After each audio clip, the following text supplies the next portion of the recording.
¿Qué tal amigos? Buenas tardes. Muchas gracias a Istmo por invitarme. Mi nombre es Enrique Siqueiros, soy fundador de Política de a Pie, consultor de soft management y lector de Adam Smith. Vamos a preguntarnos qué diría hoy el padre del capitalismo, dado un poco las circunstancias en las que estamos viviendo, y vamos a proponer un poco de un diagnóstico muy sencillo, muy breve, pero sobre todo me quiero detener en ciertas prácticas o terapias que nos van a ayudar a dos cosas. Uno, adaptarnos a este entorno incierto, a la capacidad eso de adaptación, y el segundo, en aprovechar el confinamiento. Quiero hacer una nota aclaratoria, que cuando digo aprovechar el confinamiento, por supuesto que entiendo que hay muchas personas que no tienen esa posibilidad, ya sea por la gran cantidad de mexicanos que tienen un trabajo informal y no pueden simplemente detenerse, o que no tienen seguridad social, y también por las personas que simplemente en su casa pues tienen muchos hijos y de repente pues no pueden simplemente detenerse y aprender un nuevo idioma y ponerse a bailar. Quiero hacer esa nota aclaratoria y pues arrancarme a platicar con ustedes pues qué podemos ver desde la filosofía como el diagnóstico y qué podemos proponer como una terapia para esto, ¿no? Entonces, ¿qué voy a hacer? Voy a hacer una breve charla, una plática y voy a ir leyendo sus comentarios. Agradeceré si tienen comentarios, propuestas, críticas. Estamos entrenados para que nos interrumpan, entonces agradeceré si quieren decir algo, lo leeré y lo trataré de contestar. Y más adelante en el diálogo, por supuesto, pues dedicarnos a leer sus comentarios, ¿no? Entonces, ¿por qué vamos a hablar desde la filosofía? La filosofía tiene dos grandes como tareas o actividades. Una es el diagnóstico de la realidad, es decir, el filósofo, la filosofía es observadora de la realidad. Intenta llegar a esta objetividad de no importa lo que a mí me parezca que es bueno o malo, no importa lo que yo quiera, no importa lo que yo deseo, el ideal de la filosofía es poder ver a la realidad objetiva y poder describirla de la manera más precisa, ¿vale?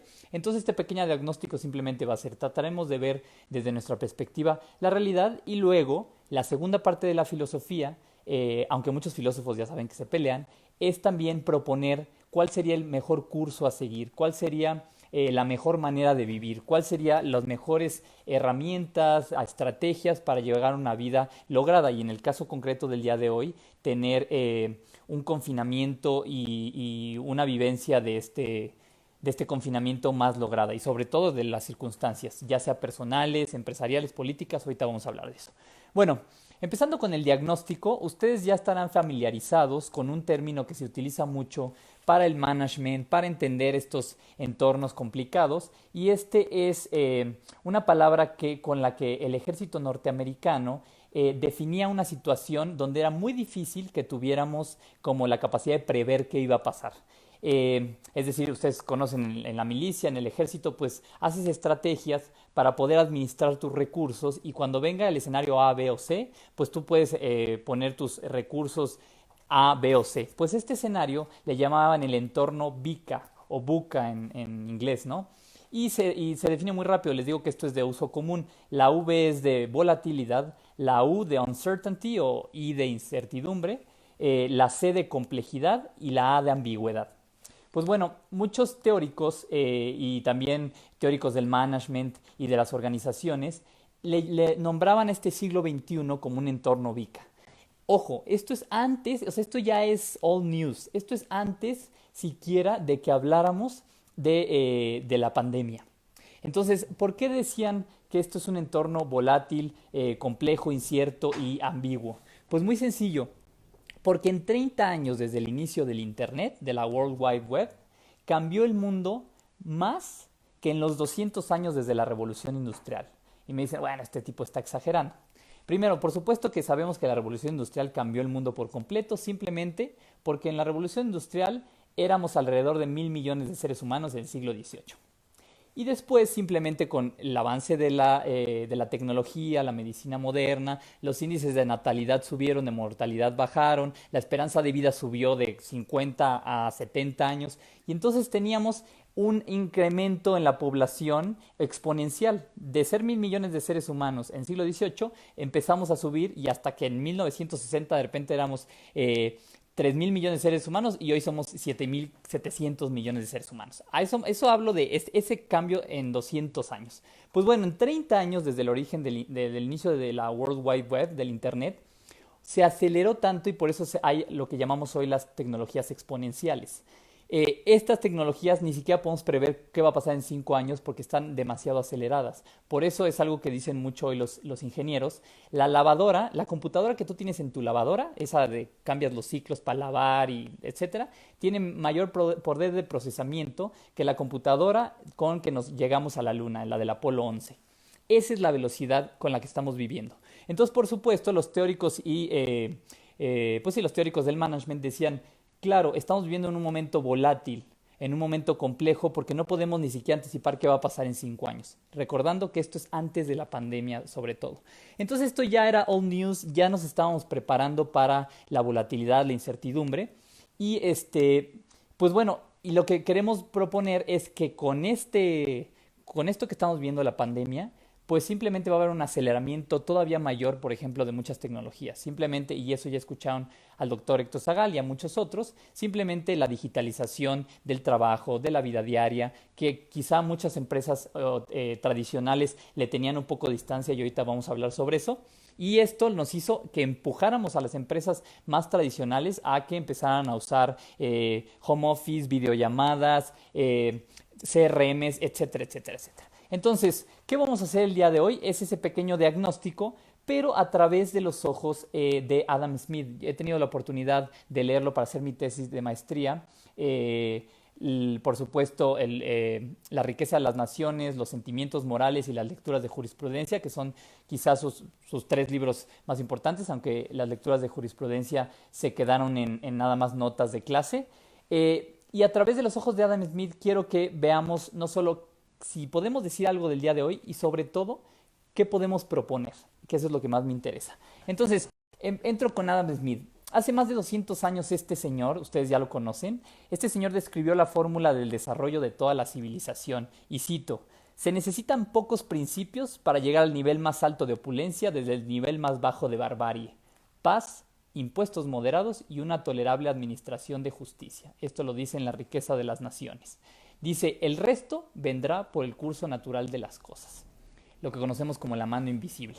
Bueno, Adam Smith, por más que tuvo muchas equivocaciones, lo sabemos, pero en este punto, cuando vemos lo que hizo el libre mercado, y ahorita que lo platiqué con el desarrollo de la revolución industrial y de todo el desarrollo demográfico y económico que hubo de los últimos 200 años, pues es patente que el señor pues sí tenía razón. En la medida en que tú dejas a los agentes económicos a interactuar de la manera más libre posible, por supuesto que hay una explosión económica y de bienestar de vida para la mayor parte de la población, por supuesto, sin quitar el dedo de renglón que no se han terminado muchísimas de las urgencias sociales. Eso no es el punto todavía.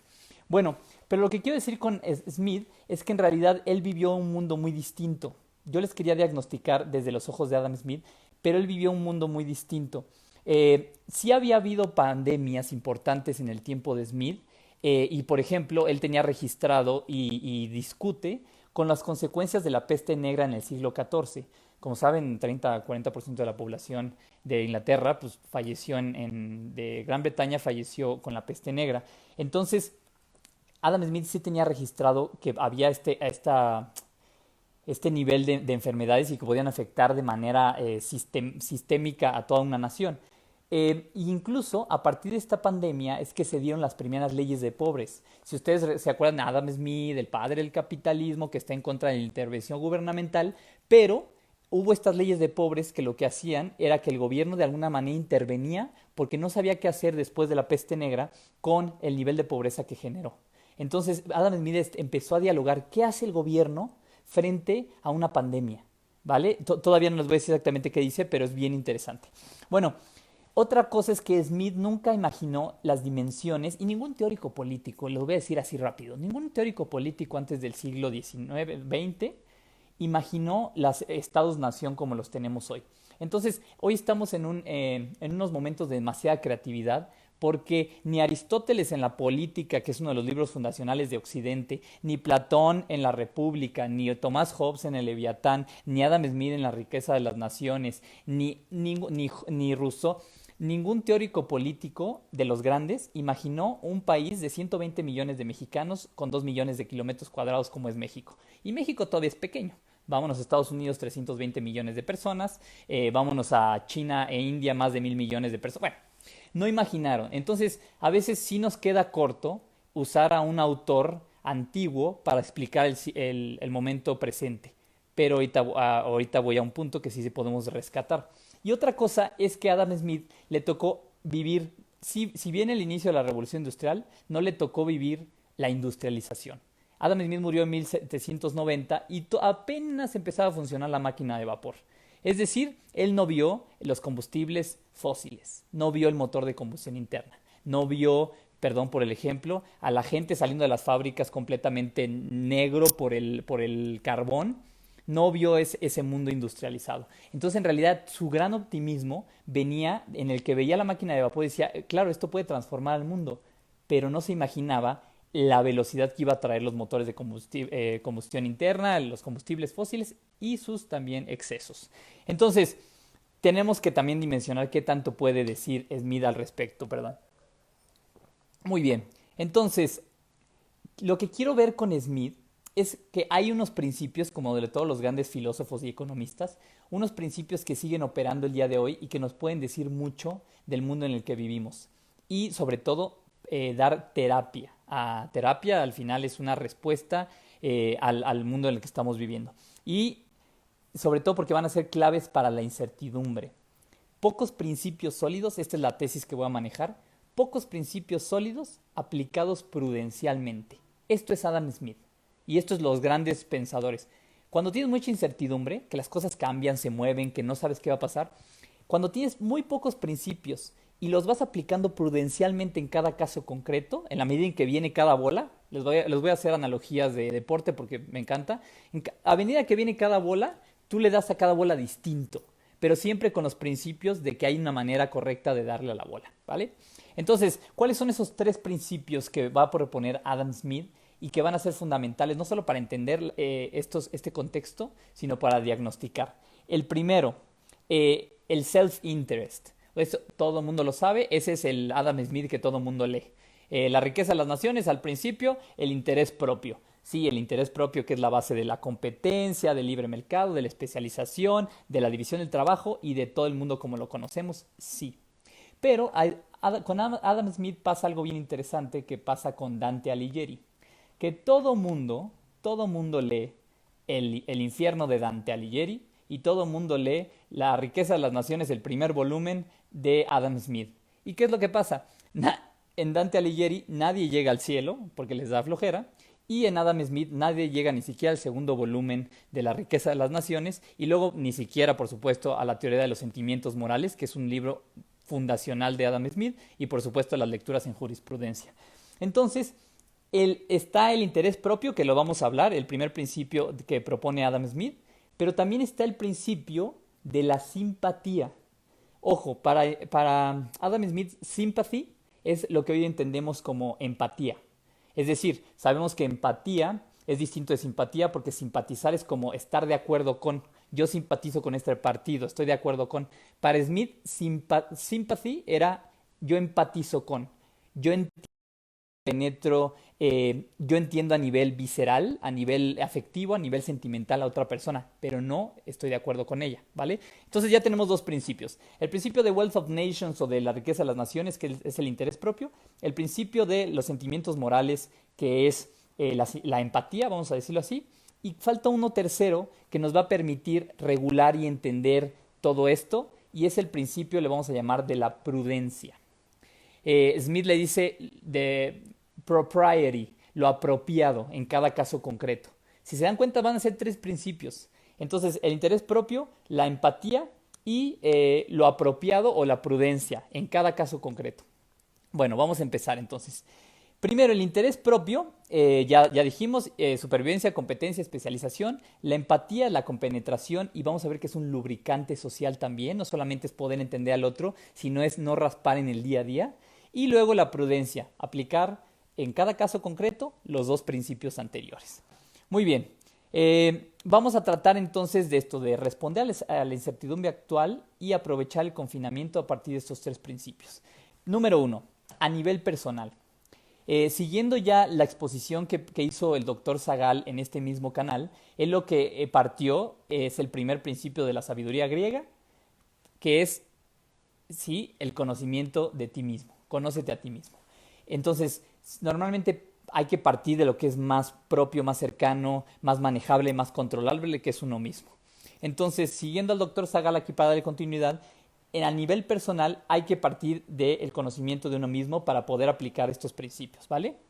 Primero, ¿cómo aplicamos el interés propio, el self-interest, a uno mismo, al nivel personal? Por supuesto, primero buscando la seguridad de uno. Eso no me voy a detener porque es cualquiera que no tenga, como dicen, una pulsión de muerte, dicen algunos psicólogos o freudianos. La mayoría de los seres humanos va a buscar sobrevivir. Eso es de sentido común. Pero lo que sí vamos a ver es que hay maneras de buscar el interés propio que de luego que no son tan claras como buscar, por ejemplo, la propia salud. Y no solamente de usar tapabocas, de no exponerse, de quedarse en casa, sino la salud afectiva, emocional, que muchas veces no le prestamos atención. Les voy a poner una cosa bien importante. Hay una definición de salud que me encantó que la leía en algún journal médico, que es la capacidad de someterse al estrés sin deteriorarse. Ahora les digo, la mayor parte de los que estamos aquí somos de la Ciudad de México. Ya saben, 20 millones de habitantes a las 2 de la tarde, centralizado todo el país en esta ciudad, la velocidad, el estrés cotidiano. Bueno, si nosotros, y eso por eso van a ser parte de la rutina, no tenemos un entrenamiento al menos 5 veces a la semana físico, implica que nuestro cuerpo va a estar muy débil y cuando venga el estrés cotidiano no vamos a poder enfrentarlo sin deteriorarnos. Y por eso muchos de repente ya tenemos las contracturas en el cuello, que ya nos duele la lumbar, que estamos todos neuróticos, que estamos insoportables. ¿Por qué? Porque el estrés normal de la vida de la Ciudad de México, sin un cuerpo muy muy fuerte, lo que se traduce es en enfermedad. Y por supuesto, en dado caso que no, ojalá no nos pase, pero nos enfermáramos del COVID, uno de los grandes problemas es que nos agarra muy débiles. Por eso hay que hacer ejercicios para tener el diafragma fuerte, los pulmones fuertes. Entonces, número uno, en la Ciudad de México, a nivel de self-interest, de interés personal, el deporte es canasta básica. Eso, interés propio. Luego, empatía. A veces no nos entendemos a nosotros mismos porque no nos compadecemos. Eso es la empatía, es compadecerse. Sí, pues sí, lo importante para Enrique Siqueiros es esto, pero no me entiendo y no me detengo a verme, incluso a tener este diálogo afectivo conmigo mismo, a expresar mis sentimientos, a dejarme ser vulnerable, ser débil. Entonces, hay que ser amable con uno mismo y no forzar tanto la máquina, porque a veces pasa que sí hay que aprovechar el confinamiento para ser hiperproductivo. Pues quién sabe si podemos sostener esa hiperproductividad en el tiempo. Y nada más para pasarme esto de corrido, porque ya lo saben, ya se han dado muchos tips para el confinamiento a nivel personal, que es desde, como decía el rector de la Panamericana, Santiago García, minimizar el tiempo en el celular, horarios fijos para que tengas esta regularidad de sueño, trabajo, comida, esparcimiento, por supuesto el ejercicio, actividades de esparcimiento. Hace rato a las 2 de la tarde, de 2 a 4, tuvimos la clase de baile con Vicky Carreras, la directora de Ingeniería en Animación Digital de la UP. Pues te metes 2 horitas a moverte un poquito y eso es las cosas que puedes ir agendando. Y por supuesto, esparcimiento. Ahorita, último punto, les recomiendo la serie de Mad Men en Netflix para ver un poco de los publicistas en los años 60 durante la crisis de los misiles en Cuba, con la revolución sexual, la revolución de los derechos sociales. Eso es una recomendación. Número 2. Recuerden, tenemos los 3 principios de Adam Smith. El interés propio, la empatía y la prudencia. Ya lo aplicamos a nivel personal. Siguiente paso, nivel familiar y nivel social. Entonces, el interés propio, y esto es fundamental para entender a Adam Smith, por eso mucha gente y sobre todo la tradición anglosajona, la tradición alemana no entendió a Adam Smith, porque parece que el interés propio es atomismo, es egoísmo, y eso es un error. Adam Smith, y esto lo explica muy bien Flavio Monsalvo, un lector, el interés propio debe de entenderse socialmente. Para Adam Smith, siguiendo a Aristóteles, somos animales sociales. Chequen esto. Si yo, si los que están alrededor de mí no están bien, yo no estoy bien. Punto. Este atomismo de yo y después yo y soy una isla es una tontería y eso no pensaba Adam Smith. Eh, entonces, si yo estoy mal, si los que están alrededor de mí están mal, yo voy a estar mal inevitablemente y en la medida que estén más cercanos a mí, como mi familia y mis amigos, voy a estar peor. Entonces, eso, primero, el interés propio socialmente, vamos a entenderlo socialmente. Número dos, la empatía. Para empatizar con tu familia, con tus amigos, dependiendo con quién vivas, hay que entender dos cosas que vamos a practicar al final. Vamos a entender que la empatía es entender los ritmos de los demás. No es algo intelectual, ya dejemos de pensar que uno puede entender todo con la cabeza. Es sentir el ritmo de los demás. Y hay gente que no tiene esa capacidad porque nunca se ha abierto pues sí, a ponerse vulnerable. El ritmo es algo que el cuerpo siente. Entonces, tenemos que entender los ritmos de los demás y luego, por supuesto, escuchar los sentimientos, que eso vamos a verlo hacia el final. Entonces, por ponerle un ejemplo, de repente, si no tienes horarios en casa, cada quien va a tener sus ritmos distintos. Si no tienes horarios en casa, tú puedes levantarte como es mi caso, yo soy un morning person, así soy insoportable, y en cambio mi esposa no es una morning person. Entonces, si yo me levanto, ya saben, sí, voy a ponerme a hacer mi licuado y luego a hacer ejercicio, y de repente llego con mi esposa y le hablo, ¿cómo estás? Qué padre día. Eh, por supuesto que desentono con ella, porque ella se levanta con más calma, va agarrando ritmo, se dan cuenta, siquiera en la convivencia cotidiana, para no raspar con el otro, solo entiende su ritmo. ¿Qué ritmo trae el otro? ¿Está acelerado? ¿Está apagado? ¿Tiene prisa? ¿Está cansado? Eso vamos a hacer ejercicios para esto, ¿vale? Y vamos al ámbito económico. Ya dijimos, entonces, son tres principios: interés propio, empatía y prudencia. Y ya dijimos a nivel personal, a nivel familiar y vámonos a nivel económico, porque eso es algo que me interesaría ver. A nivel económico, estos principios es la capacidad de sobrellevar los tiempos difíciles y adaptarse sobre todo. Muchos de nosotros pues tenemos alguna pequeña organización o asociación o empresa o startup, entonces esto es muy relevante. Primero, el interés propio.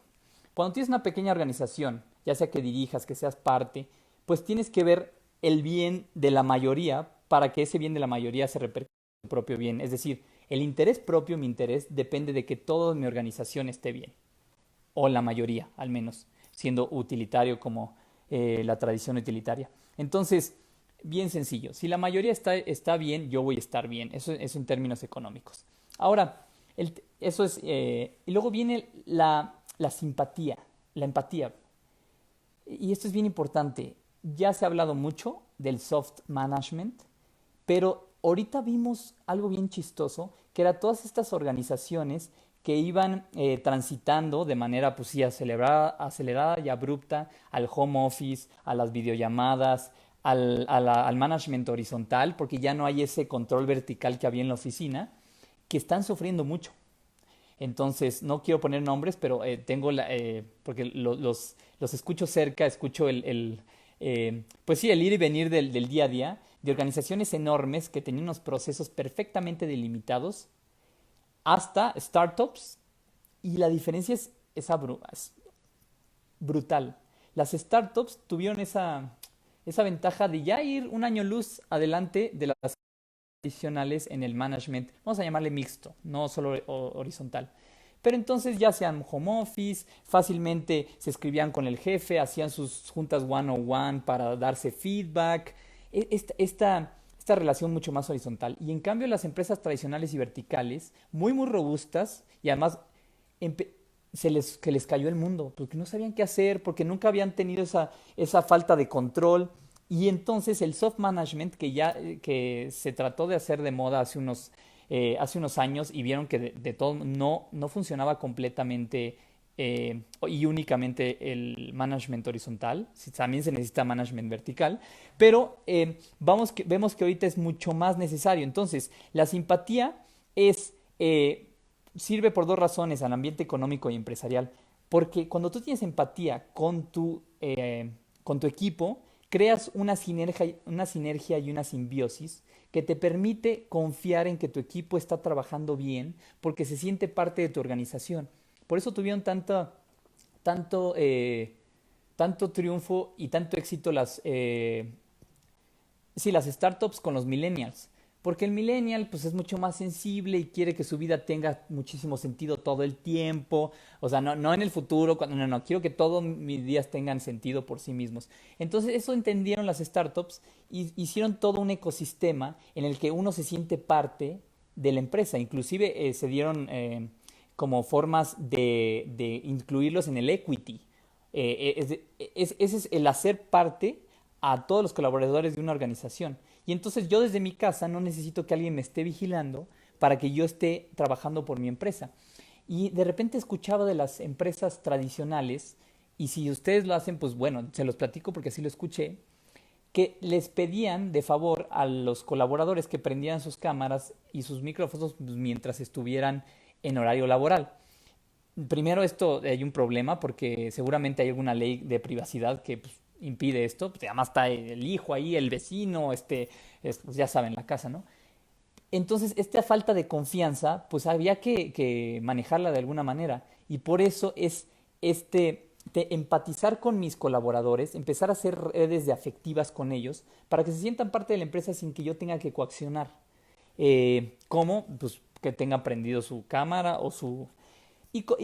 ojo, cuando digo que, y ya lo saben, que el management horizontal también fracasó, porque cuando todo era management horizontal y todos querían su CEO, que venía en chanclas y parecía que venía de la playa de surfear, pero la primera vez que había un problema económico, como que ya no había inversión o lo que sea, empezaban las decisiones verticales y a correr gente. Es decir, lo que se intenta es un management mixto. Sí, por supuesto, el control vertical en muchas cosas, pero en el día a día ese management, el soft, el suave, que es horizontal. Y, por ejemplo, ¿qué hacen muchas startups? Medir resultados. Sube tus colaboradores a su CRM sus resultados, cuántas llamadas hizo, cuántas, cuántas llamadas hizo, cuántas ventas hizo, cuántas... Pero entonces tú puedes ver, claro que hay control, tú ves qué están haciendo diario, pero no necesitas ver que esté sentado todo el tiempo en su sillón o en su silla trabajando. Porque además tiene otros ritmos, tiene que de repente pasa su hijo y se tiene que levantar porque el hijo ya, dependiendo de la edad, pues tienen diferentes necesidades, etcétera, etcétera. Aquí tenemos un comentario de Carlos Ruiz. Estas tres ideas, interés personal, empatía y prudencia, están geniales. Gracias, Carlos. Ya Carlos Llano, claro que sí, mencionaba empatía como actitud esencial de un líder. Por supuesto, yo soy filósofo de la Panamericana y entonces tengo la escuela de Carlos Llano. Si bien a mí no me dio clase, yo lo conocí ya grande en conferencias y en los brindis, siempre llegamos a los brindis. Sí, tuve el acercamiento a su obra directiva y claro que él tenía esta capacidad de ver no solamente el management vertical, sino la empatía como una parte importante del liderazgo. Por supuesto que la obra de Llano en este punto es fundamental. Muy bien, entonces, ya dijimos la empatía para entender al trabajador, a todo el equipo, y para crear esta sinergia y esta simbiosis que no requiera el management del pasado, que era mecánico. Yo necesito desde arriba armar las tuercas, echar a andar el mecanismo y estarlo... No. Echas a andar el mecanismo, el organismo, que es pues una organización, y dejas que tenga libertad creativa. Y esto sí me voy a detener un segundo. Para adaptarse al medio, es bien difícil que una sola cabeza, ya sea el director, el CEO, etcétera, el jefe de área, pueda ver todas las complejidades que se están dando en un entorno y tener una respuesta para cada una de ellas. El management es dejar que haya creatividad en cada una de las áreas, autonomía, pues. Entonces, Por supuesto, con principios básicos, pero que cada área pueda adaptarse sin necesidad de escribirle un oficio, estimado, jefe. Entonces, por supuesto que esto es prudencial porque hay decisiones de mayor envergadura, ¿vale? Bueno, sí, entonces ya tenemos en lo económico la capacidad de sobrellevar tiempos difíciles y adaptarse y la simpatía o la empatía, entender y hacer simbiosis. Y luego la prudencia, que es este management mixto, ni mucho, ni mucho, ni muy poco. Siempre el justo medio. Entonces, hay veces que hay que ser más verticales, hay veces que hay que ser más horizontales. Pero si tú eres una empresa tradicional, te recomiendo que empieces a ejercitar el management horizontal porque ya no, o sea, ya se necesita, ya no es, uy, es algo padre que hacen las startups, es algo que tenemos que hacer todos. Y si tú eres demasiado horizontal, pues de repente sí hay que meterle un poquito de medición de objetivos, de CRMs, pues sí, de evidencia de que hay resultados. Muchas gracias, Carlos Ruiz. Pilar Flores, me uno a la felicitación. Muchas gracias, Pilar. Pues les platico un poquito más y empezamos con los comentarios. Ya, entonces, llegamos entonces al ámbito político. Les digo que el tamaño de Adam Smith es que pocos principios, iguales que venían desde Aristóteles, muchos de ellos, lo de empatía no tanto, y eso es interesante, se pueden aplicar a los ámbitos de la vida humana, a la familia, a lo personal, a lo económico y a lo político. En lo político, el interés propio, número uno. Si no está bien, ya lo habíamos dicho, si no está bien mi familia, no voy a estar bien yo. Pero si no están bien mis amigos, mis vecinos y mis conciudadanos, no voy a estar bien yo.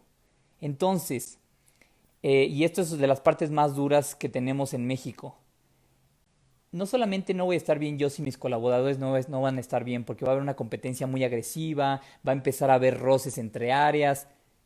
Quiero darle un paso más. Si mis conciudadanos no están bien, va a haber mucha delincuencia. Y eso es uno de los primeros miedos que quiero expresarles. En este momento de pandemia y de confinamiento, por supuesto que la economía pues, baja y se desacelera muchísimo, pero pensamos en muchas de estas personas, sobre todo el comercio informal, que no les estamos consumiendo, se estima que puede crecer un poco la delincuencia. Y esto entonces ese es el self-interest inteligente, el socialmente. Si no están bien mis conciudadanos, yo tampoco estoy bien. Eso no es caridad, eso es inteligencia política de 1.1. Entonces ahí es cuando Adam Smith, y ojo, Adam Smith no le gustaba la intervención gubernamental porque él estaba en un momento en el que el mercantilismo, y esto era que el Estado, el gobierno, el rey, hacía puras políticas para llenarse de oro, y entonces no le gustaba no le gustaba la importación, solo le gustaba la exportación, ya saben, ¿no?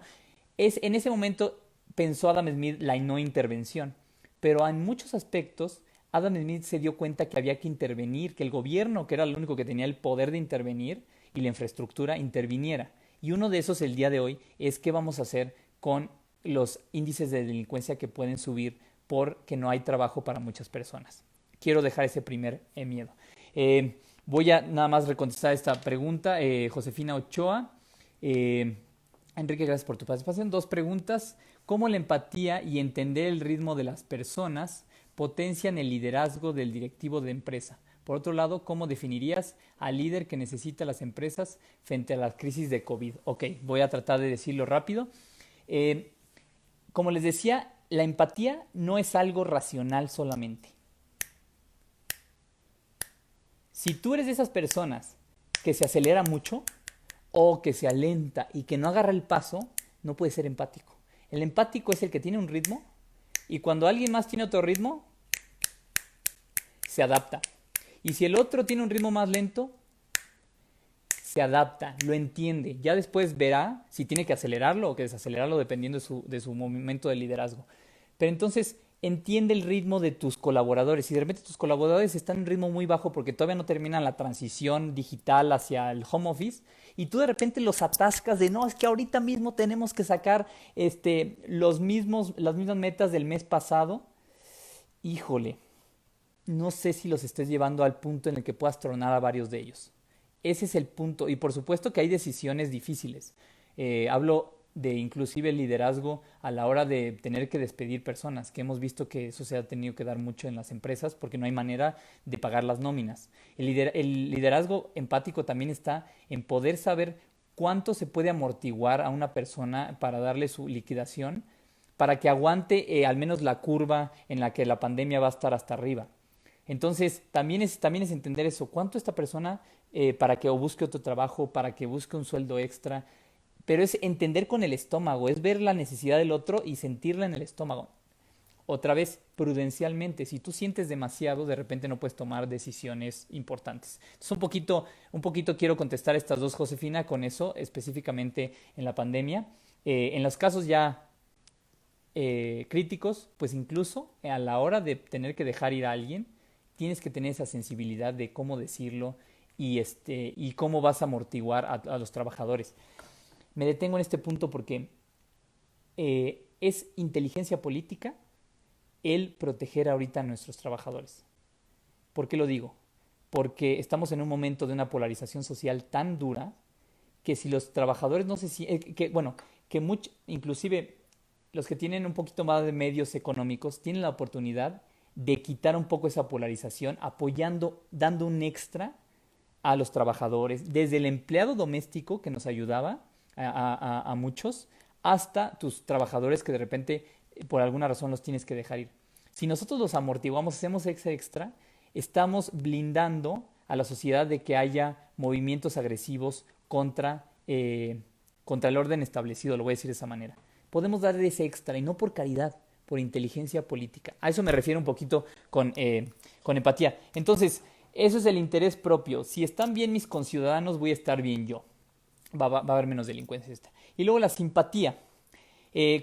La cohesión social. Cuando hice el disclaimer al principio de esta charla, les decía que, bien bonito, yo les voy a dar ahorita unas rutinas para el confinamiento, ya casi llego a eso, pero ¿qué pasa con el 60% de los mexicanos que viven en de la informalidad y que no pueden estar, muchos de ellos, en el encierro o en el confinamiento?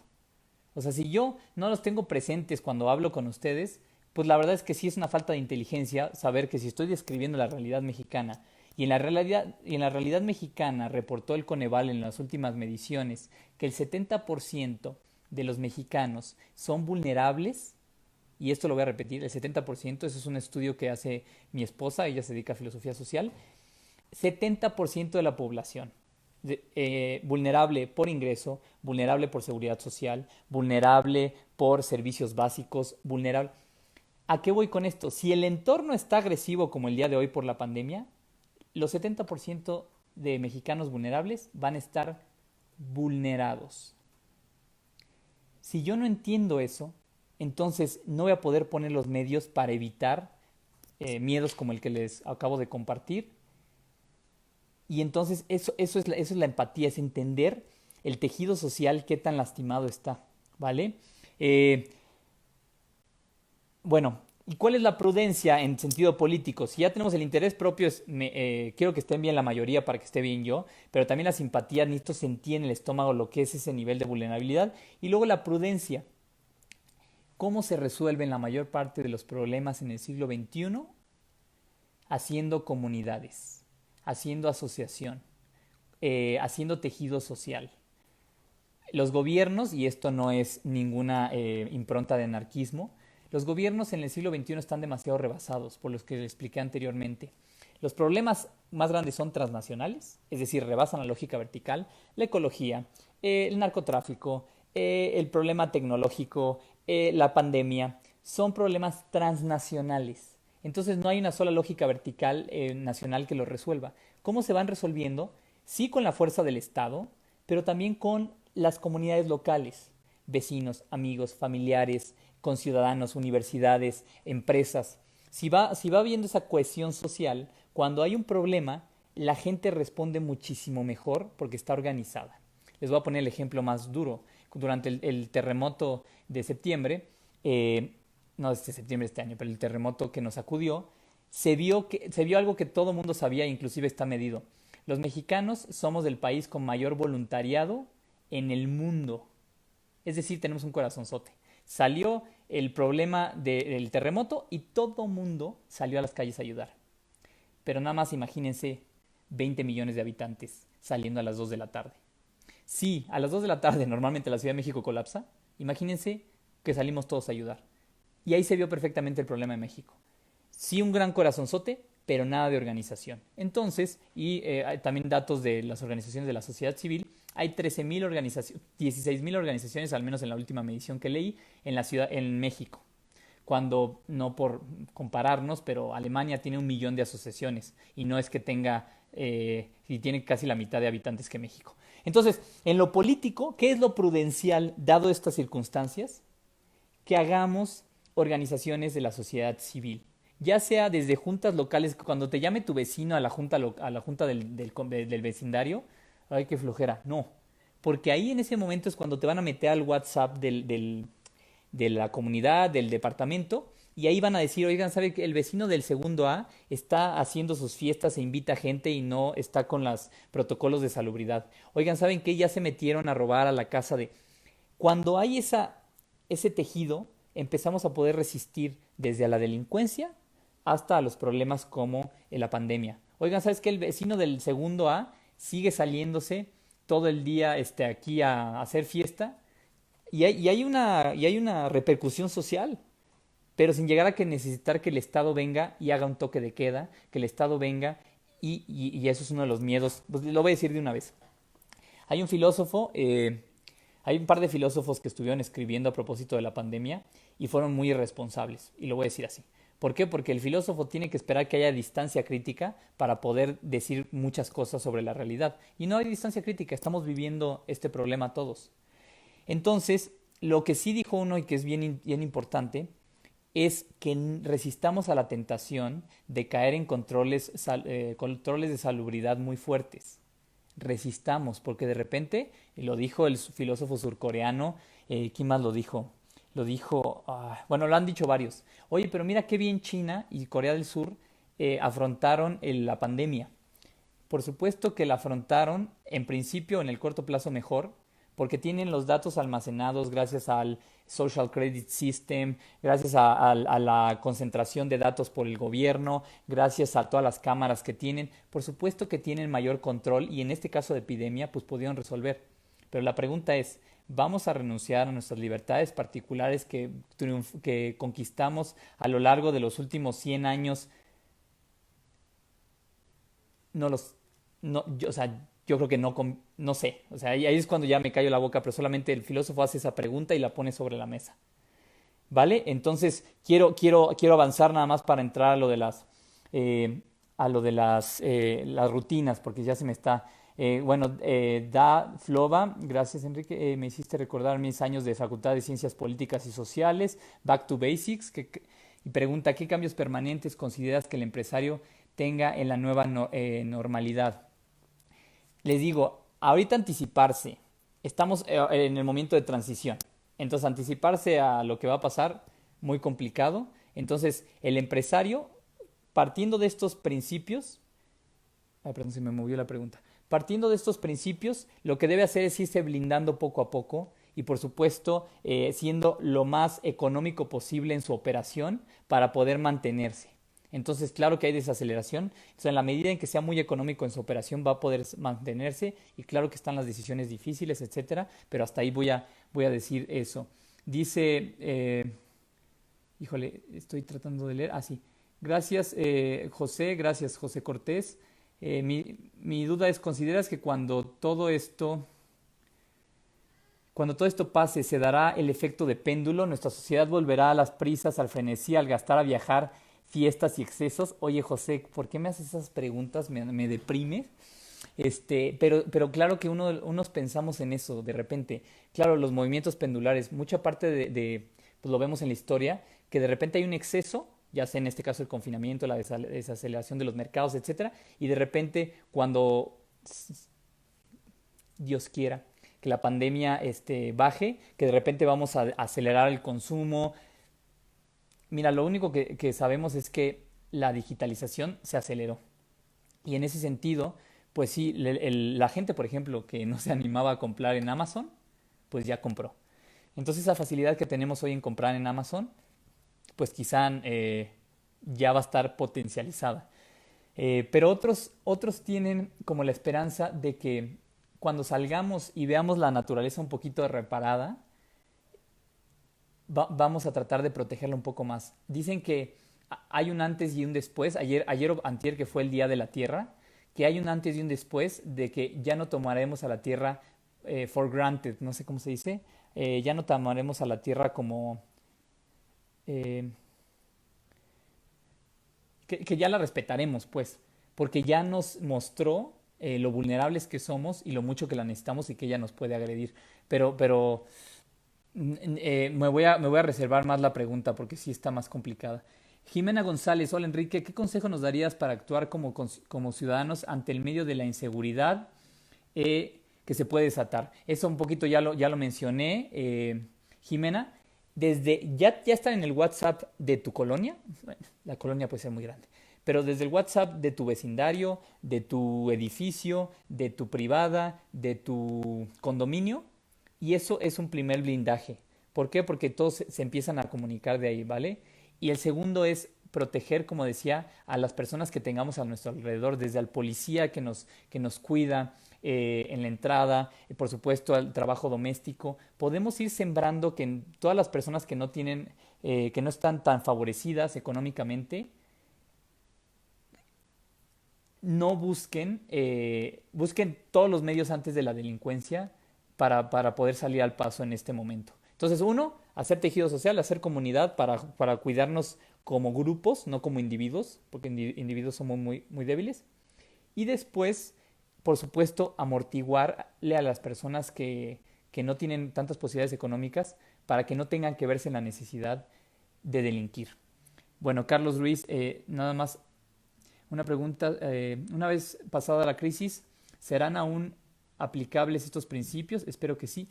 Justo cuando los principios son tan radicales como el interés propio, que es algo que está en la naturaleza del ser humano, la supervivencia, es algo que si tú, es más, intentas dejar de respirar, duele. O sea, es como tu cuerpo te dice, no, bro, tienes que respirar. Entonces, eso no va a pasar. Eso es un principio que está inscrito, si le quieren llamar naturaleza. Luego, la simpatía, y es algo padre de Adam Smith, dice que la simpatía es parte igual de la naturaleza. Yo cuando veo a alguien que está alegre, en general, me siento alegre. Cuando veo a alguien que está triste, me siento triste. Entonces, la simpatía, ya sea por las neuronas espejo, eh, es una parte constitutiva de nuestro sistema afectivo. Y la prudencia es algo que sí se tiene que ejercitar. El juicio correcto, la sensatez, eso sí es algo que con muchísima educación se ejercita. Y con esto paso al siguiente y a las rutinas. Hoy estamos también viviendo un momento donde la proliferación de las fake news, de las teorías pseudocientíficas, de las posiciones extremas, derecha, izquierda, incluso de los populismos. ¿Por qué? Porque no hay esta prudencia, no hay esta sensatez. Porque es un principio que se adquiere es carísimo. Se necesita un nivel educativo de muchísimos años de trayectoria académica para tener este pensamiento crítico, para tener este pensamiento sistémico. Y entonces ese sí es algo que tenemos que seguir trabajando muchísimo, porque si no, pues corremos el riesgo desde elecciones populistas hasta la proliferación de fake news. ¿Por qué? Porque la gente, ay, me llegó esto, y en lugar de tener ese momento de distanciamiento, decir, ¿será real o no? Por eso ya me encanta el Deforma, porque el Deforma nos obligó, a partir de que nos humilló cuando hace ya varios años compartimos noticias falsas. Ya mi generación, yo por eso agradezco al Deforma, mi generación ya cuando ve una noticia rara, ya mejor ve quién la manda. Eso es pensamiento crítico. Entonces yo agradezco al Deforma que nos educó a partir de la humillación social para que no andemos compartiendo tonterías. Bueno, entonces ya llegando a la parte final, ¿cuál es lo prudencial? Hacer comunidad. Desde seguir los protocolos en comunidad en el vecindario hasta estar en el grupo de WhatsApp. Bueno, ¿cómo entrenar? Y bueno, ya lo dije en abstracto, pero los filósofos luego nos quedamos en abstracto. ¿Cómo entrenar el interés propio y la empatía? Y sobre todo la empatía. ¿Cómo entrenar la capacidad de adaptarse? Y sobre todo lo digo para líderes que ya consolidaron una empresa robusta, con sistemas que ya se sostuvo en el tiempo, 5, 10, 15, 30, 40, 50 años. ¿Cómo te vuelves esta persona capaz de adaptarse a medios tan cambiantes cuando buena parte de la educación hace 30, 40 años era una educación de ser un roble? Inclusive había estas analogías de cómo debes de ser, como un roble, como un bambú o como un río que se mueve y que fluye. Y la idea hace 20 años era ser como un roble, no te muevas, sé fuerte, sé implacable, sé... Pero hoy no sé si esa es la manera en la que debemos ser, porque si no te mueves, en una de esas te truenan, y ya sea como organización o como persona. Tienes que tener un poco de flexibilidad. Entonces, eso se los dejo nada más a consideración. ¿Cómo entrenar la empatía y la capacidad de adaptarse? Dos propuestas damos aquí. Primero, ejercitar la energía. Es decir, para ser empático, para poder sentir con los demás, sentir con el entorno, entrar en ritmo con los demás, necesitas tener energía. Si estás cansado, no vas a ser empático. Si estás cansado y llega una persona alegre, ugh, ay no, vete para allá. Si estás cansado y llega una persona triste, es incapaz de sentir. ¿Qué estará sintiendo este brother? Necesitas tener energía para poder sentir, porque al final los sentimientos es una manera en la que se manifiesta la energía, ¿no? Y no digo energía en sentido metafísico ni nada, simplemente la capacidad de realizar un trabajo. Y luego, fuerza, energía, y luego skills, práctica, sensibilidad. Entonces, viene la parte de la terapia. Y ya se me está acabando el tiempo, así que me voy a adelantar en esto. Déjeme ver. Sí. Entonces, muy bien. Entonces, para la incertidumbre y para el confinamiento, vamos a ejercitar la capacidad de improvisar para ser un poquito más nomádico que más sedentario. Antes decíamos que había que ser como sedentarios porque eso era la civilización, el ser sedentario. Pues resulta ser que en una de esas, y mucha gente lo vemos por la oleada migratoria, hasta por la manera en que se mueven, la manera en que la gente cambia de empleo, ¿no? Las rotaciones en los empleos, que nos volvemos como más nómada. Cambiamos de empleo, cambiamos de estado, cambiamos de país, cambiamos, no en general, pero sí mucho. Entonces hay que ser más como nómada. Vamos a desarrollar entonces la empatía y la capacidad de adaptarse. Entonces, con dos cosas. Primero los ritmos y después la capacidad de escuchar. Y ahí es donde vienen las terapias. ¿Qué es la empatía? La empatía, o para tener empatía, tienes que poder escuchar el sentimiento de los otros. Y cuando digo escuchar, me refiero a ver, entender, percibir. Lo voy a poner con una analogía musical. Escuchar, imaginar qué estará sintiendo el otro. ¿Lo he sentido yo? ¿Puedo sentirlo? ¿Puedo? Y luego reaccionar. Si te falta alguna de estas, no vas a poder empatizar. ¿Por qué? Si tú no escuchas, no sientes, no ves qué tiene el otro, no percibes, entonces no vas a poder empatizar. No sabes si está triste, si está enojado, si está en un apuro. Número dos, si tú no puedes imaginar qué siente esta persona, les voy a poner el ejemplo más rudo. Bueno, más rudo. A mí me encantaría sentir lo que siente una persona embarazada, una mujer embarazada. ¿Se puede? ¿Se puede ser empático siendo varón con una mujer en labor de parto?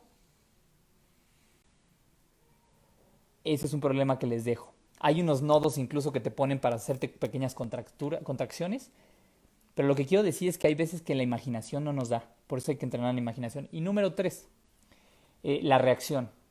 Si tú tienes el problema de Sheldon Cooper, de que no puedes reaccionar de la manera correcta ante el estímulo de la otra persona, te pasa que como Sheldon Cooper, que llega a su amigo en Big Bang Theory, Leonard, que acaba de cortar con Penny, y Sheldon quiere externarle su compasión, quiere decirle yo te entiendo, estoy contigo, y lo único que puede hacer es acercarse con toda su inteligencia lógico-matemática y su IQ y decirle there, porque no tiene la capacidad de reaccionar.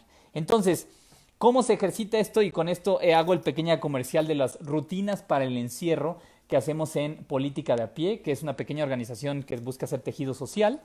Es, número uno, los lunes ejercitamos la voz, ya sea si quieres ser un orador de alto rendimiento o un cantante, con ejercicios de vocalización. Entonces, los lunes a las 8 de la mañana en Política de a Pie, nos sentamos con el pianito y empezamos laga, laga, laga, laga, la. ¿Por qué? Y así vamos con toda la escala. ¿Por qué? Porque con eso entrenas el oído y luego entrenas la imaginación y luego entrenas la capacidad, la capacidad de reaccionar. Es un ejemplo, hay muchas maneras, pero esa es una para entrenar el oído y la sensibilidad, que le falta mucho a la formación, eh, a la formación pasada. Por ejemplo, a mí nunca, o sea, creo que si me dieron música, me dieron la flauta dulce y por supuesto la odié, pero nunca tuve este tipo de formación. Martes, ejercicio físico. Hacemos una rutina de muy sencilla de 20 o 30 minutos para tener esa energía. Entonces, 8 de la mañana, si quieren, métanse al streaming de en Bye Bye TV de política de a pie. Y ahí estamos media horita para estirar el cuello, estirar la espalda, etcétera. Número 3, ritmos. El miércoles, el productor Hugo Yesiel, que es productor del canal Bye Bye TV, él es percusionista, hace ejercicios de ritmos. Entonces te enseñan cómo meter tu cuerpo en ritmo, taca, taca, taca, taca, taca, no solamente para que puedas hacer varias cosas al mismo tiempo, sino para que tú controles tu capacidad rítmica, que la aceleres, que la desaceleres, que la metas en tiempo, que la dividas, que de repente metas un golpe en 4 tiempos y luego 2 golpes en 4 tiempos y luego 8 y luego... Todo eso es una capacidad que después va a afinar tu capacidad de empatía. Y piénselo, de repente llega tu jefe y trae una velocidad así, el CEO, los reportes, y si tú vienes con un ritmo menor, te aplasta, o viceversa. Tú de repente vienes así del trabajo con un ritmo así y estás con tu familia, y a tu familia te siente agresivo porque tú vienes con un ritmo así. No, pero tienes que desacelerarte y empezar a tener esa empatía. Y luego lo otro es entonar. Empatizar es entonar. Si no puedes entonar con los demás. Bueno, el jueves tenemos yoga con la filósofa y actriz Carla Dell. Ella también es parte del proyecto de Política de a Pie y hace unas sesiones de yoga. Hoy en la mañana tuvimos. Y por supuesto que eso ayuda y relaja y estira y te da esa potencia para que en el día tengas toda esa potencia física. Lo digo de esta manera. Seguramente, y con eso ya estoy cerrando, seguramente conocen a Bárbara de Regil, encantadora. Pues bueno, Bárbara de Regil es esta actriz que siempre invita a hacer ejercicio. Esa es de las mujeres menos empáticas que hay en este universo. ¿Por qué? ¿Por qué la gente la odia tanto? Ahí les va. Porque es demasiado guapa, es demasiado fuerte, es demasiado famosa y demasiado rica y no tiene la empatía de que cuando está hablándole al 100% de los mexicanos, a los 120 millones de personas que somos, hay mucha gente que siente muy agresivo ese nivel de éxito. No es empática. Entonces cuando te dice sonríe, ¿cuánta gente es como, no puedo sonreír? Tengo mis 4 hijos que todavía que no van a la escuela y estoy con un hijo acá y dos acá y yo no puedo ahorita hacer ejercicio. Sí estoy contenta porque los hijos siempre dan mucha dopamina, pero no tengo esa capacidad, o yo no puedo frenar de trabajar, entonces sonríe. No todos podemos sonreír todo el tiempo, Bárbara. Entonces, eso es algo bien importante. No todos pueden sonreír a esa velocidad. Entonces, pero lo que sí se puede hacer con el deporte, y ya con esto cierro, es mendigar dopamina. El deporte es una manera de decirle al cuerpo, regálame esa dopamina, regálame esa testosterona para competir, regálame esa salud, quítame esos achaques. Eso es una manera de pedirle al cuerpo con el ejercicio. Y por último, el viernes tenemos unas rutinas de apreciación musical con Gabriel García Yolí, también conductor en Bye Bye TV, en Política de a Pie. Y él nos va llevando por la historia de la música culta, clásica, para afinar el oído. Y te enseña la diferencia entre una soprano y una mezzosoprano. Entonces les recomiendo mucho eso. Yo me voy despidiendo con esto porque ya llegué, ya me pasé un poquito del tiempo. Agradezco mucho a Ismo que me haya invitado a platicarles cosas. Las preguntas, por ejemplo, aquí tenemos una última comentario. Rocío de la Mora, comprender y adaptarte al ritmo y energía del otro enriquece mucho el concepto de empatía. Es que es eso, hay que verlo físicamente, es un ritmo. Les voy a poner un ejercicio para irnos. Ustedes traten de empatizar conmigo, yo les voy a decir qué siento y ustedes empaticen conmigo. Lo que siento en este momento es... Ahorita no les voy a abrir el micrófono, pero este ejercicio es lo hago normalmente y veo si mi auditorio puede empatizar conmigo. Empatizar es entonar. ¿Pueden empatizar? Y algunos sí dice y le da, y otros es como y no le da. Pero bueno, les agradezco mucho. Estos fueron los 3 principios que Adam Smith puede darnos para entender este siglo XXI y para entender la etapa de la incertidumbre que nos trajo la pandemia y antes la velocidad tecnológica.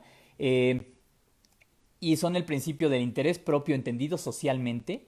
Si tú crees que eres un átomo, estás tapado. O sea, si no están bien los que están alrededor de mí, yo no estoy bien.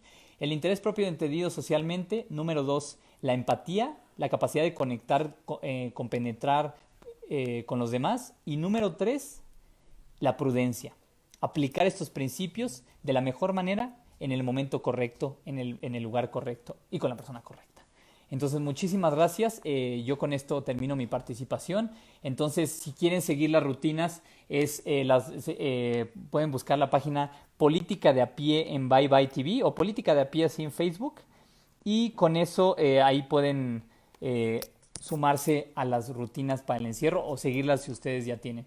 Muchísimas gracias, Alejandrina, por la invitación, a la Facultad de Filosofía también de la Panamericana, que ahí es donde yo soy promotor, y que tengan muy buena tarde. Les mando un saludo.